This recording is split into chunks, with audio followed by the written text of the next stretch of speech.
ನೆಚ್ಚಿನ ಪ್ರಧಾನಮಂತ್ರಿಗಳಾದಂಥ ನರೇಂದ್ರ ಮೋದಿಯವರು ಕಳೆದ 10-12 ದಿವಸದಿಂದ ನಿರಂತರವಾಗಿ ಮೀಟಿಂಗ್ ಮಾಡ್ತಾ ಇದ್ದಾರೆ. ಕ್ಯಾಬಿನೆಟ್ ಕಮಿಟಿ ಆನ್ ಸೆಕ್ಯೂರಿಟಿ ಅಂತ ಇರುತ್ತೆ. ನಂತರ ಎಲ್ಲ ನಮ್ಮ ಆರ್ಮ್ಡ್ ಫೋರ್ಸಸ್ ಮುಖ್ಯಸ್ಥರ ಜೊತೆ ಎಲ್ಲ ನಿರಂತರವಾಗಿ ಭೇಟಿ ಮಾಡಿ ಹಂತವಾಗಿ ತೀರ್ಮಾನವನ್ನು ತೆಗೆದುಕೊಂಡಿದ್ದಾರೆ. ಮೊದಲನೇದು ರಾಜತಾಂತ್ರಿಕ ಮಾರ್ಗ, ಅಂದರೆ ನಾವು ಡಿಪ್ಲೊಮ್ಯಾಟಿಕ್ ವಾರ್ ಅಂತ ಹೇಳ್ತೀವಲ್ಲ. ಇವತ್ತು ಯುನೈಟೆಡ್ ನೇಷನ್ ಸೆಕ್ಯೂರಿಟಿ ಕೌನ್ಸಿಲಲ್ಲಿ ಇವತ್ತು ಅಲ್ಲಿ 15 ದೇಶಗಳಿದೆ. ಅದರ 15 ದೇಶಗಳಲ್ಲಿ 13 ದೇಶ ಭಾರತ ಪರವಾಗಿ ನಿಂತಿದೆ. ಅಂದರೆ ಯಾಕೆಂದರೆ ಇದು ಯಾವುದೇ ಒಂದು ಪ್ರಚೋದನೆ ಇಲ್ಲದೇ ನಮ್ಮ 26 ಭಾರತೀಯರನ್ನು ಕೊಂದಿರುವಂಥದ್ದು.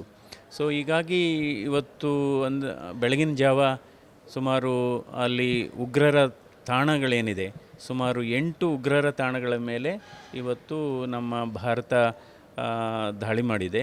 ಅದನ್ನು ಉಗ್ರರ ನೆಲೆಯನ್ನು ಡಿಮಾಲಿಷ್ ಮಾಡೋಂಥದ್ದು, ಡಿಸ್ಮ್ಯಾಂಟಲ್ ಮಾಡೋಂಥದ್ದು.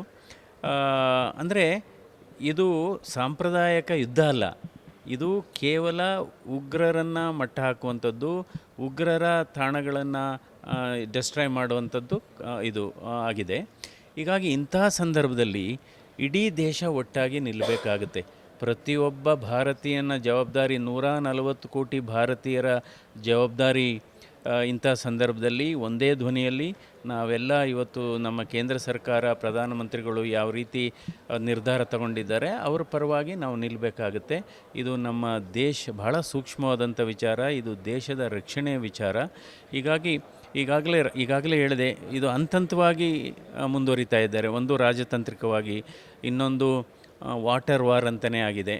ಇಂಡಸ್ ನೀರಾವರಿ ಏನು ಒಪ್ಪಂದ ಇದೆ ಅದರಲ್ಲೂ ಕೂಡ, ಯಾಕೆಂದರೆ ಇವತ್ತು ನಮ್ಮದು ಇಂಡಸ್ ರಿವರ್ ಟ್ರೀಟಿ ಏನಿದೆ ಅದರಲ್ಲಿ ಸುಮಾರು 1,60,00,000 ಎಕರೆ ಇವತ್ತು ಪಾಕಿಸ್ತಾನದಲ್ಲಿ ನೀರಾವರಿ ಆಗುತ್ತೆ. ಇವತ್ತು ಅದರಿಂದ ನಮ್ಮ ನೀರಿನ ಮೇಲೆ ಅವರು ಡಿಪೆಂಡ್ ಆಗಿದ್ದಾರೆ. ಅಂದರೆ ಈ ರೀತಿ ಆಗಿದೆ. ಇದು ನಿಜವಾಗ್ಲೂ ಇವತ್ತು ಮಾಕ್ ಡ್ರಿಲ್ ಕೂಡ ಇದೆ, ಯಾವ ರೀತಿ ಕೆಲವು ಜಿಲ್ಲೆಗಳಲ್ಲಿದೆ. ಇದು ಎಲ್ಲರೂ ಕೂಡ ಒಟ್ಟಾಗಿ ನಾವು ಇದಕ್ಕೆ ಸಹಕರಿಸಬೇಕು. ಇದಕ್ಕೆ ಯಾವುದೇ ಒಂದು ಅಪಸ್ವರ ಇರಬಾರ್ದು.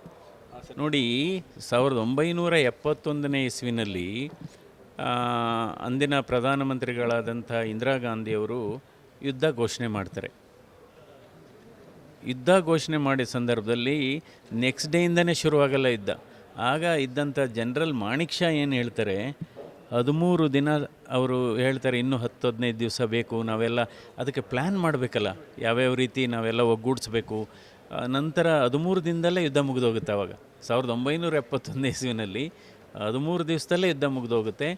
ಆವತ್ತು ಅಂದಿನ ಪ್ರಧಾನಮಂತ್ರಿ ಇಂದಿರಾ ಗಾಂಧಿ ಹೇಳ್ತಾರೆ, ನಿಮಗೆ ಮುಕ್ತವಾದ ಅವಕಾಶ ಕೊಟ್ಟಿದ್ದೀನಿ, ನೀವು ಯುದ್ಧ ಪ್ರಾರಂಭ ಮಾಡ್ಬೋದು ಅಂತ. ಆದರೆ ಇವರು ಹೇಳ್ತಾರೆ, ಮಾಣಿಕ್ ಶಾ ಅವರು, ಅದನ್ನು ನಮಗೆ ಬಿಟ್ಬಿಡಿ ಅಂತ. ಈಗಲೂ ಹಾಗೇ ಆಗಿದೆ. ಇವತ್ತು ಪ್ರಧಾನಮಂತ್ರಿಯವರು ಆರ್ಮ್ಡ್ ಫೋರ್ಸಸ್ ಅವರಿಗೆ ಮುಕ್ತವಾದಂಥ ಅವಕಾಶ ಕೊಟ್ಟಿದ್ದಾರೆ. ನೀವು ತೀರ್ಮಾನ ಮಾಡಿ,